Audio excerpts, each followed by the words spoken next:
আজকে অগ্নিমিত্রা পাল তিনি একটা পোস্ট করেছেন, সেখানে বলেছেন যে ওই ফিরহাদ হাকিম কলকাতা পৌর নিগমের যিনি মেয়র, তিনি মেয়রের পদে তিনি ইস্তফা দেওয়ার ইচ্ছা প্রকাশ করেছেন।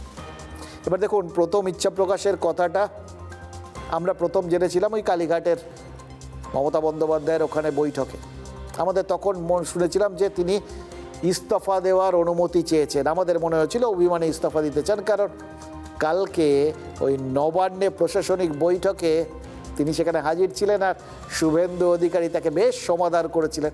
এবার মেয়র সাহেব বলে সম্বোধন করেছিলেন, বিধায়কদের আসন থেকে ডেকে এনে মন্ত্রীদের পাশে বসিয়েছিলেন, বক্তব্য রাখার সুযোগ পেয়েছিলেন এবং টিপ্পনী কেটে এটা শুনিয়েও দিয়েছিলেন যে আগের জমানায় ফিরহাদরা বলার সুযোগ পেতেন না, এখন বলার সুযোগ পাচ্ছেন।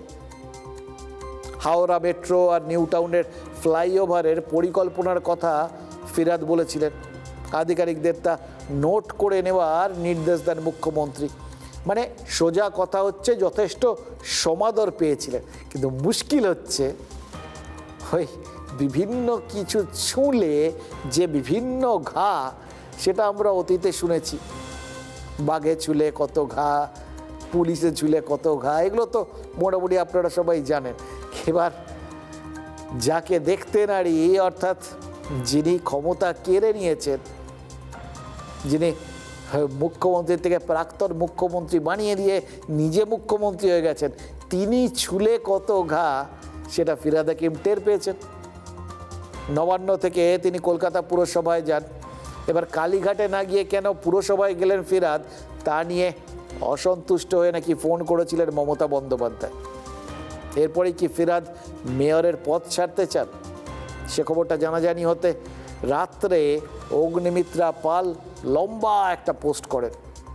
তিনি ফিরহাদ হাকিমের বিবেককে খোঁচা দিয়েছিলেন। তার বক্তব্যের জায়গাটাও তো খুব সুনিশ্চিত। তার প্রত্যেকটা রাজনীতিকটা দেখুন, প্রত্যেকটা জিনিসের মধ্যে একটা রাজনৈতিক উদ্দেশ্য খুঁজে পান। আপনার আমার মতো যেগুলো খুব সবটা ব্যাপার, মান অভিমান বিবেক, এইগুলো রাজনীতিতে খুব একটা খাটে টাটে না, এটা আমরা বুঝে গেছি। রাজনীতিকরা সেইভাবে তাদের বিশ্লেষণগুলো করে আমাদের বুঝিয়ে দিয়েছেন। অগ্নিমিত্রা পালও সেটা বুঝিয়ে দিয়েছেন যে বর্ষার আগে এভাবে পথ ছাড়লে কলকাতাবাসীকে তো বিপদের মুখে ফেলে দিয়ে যাওয়া হলো। এটা কি ইচ্ছাকৃত?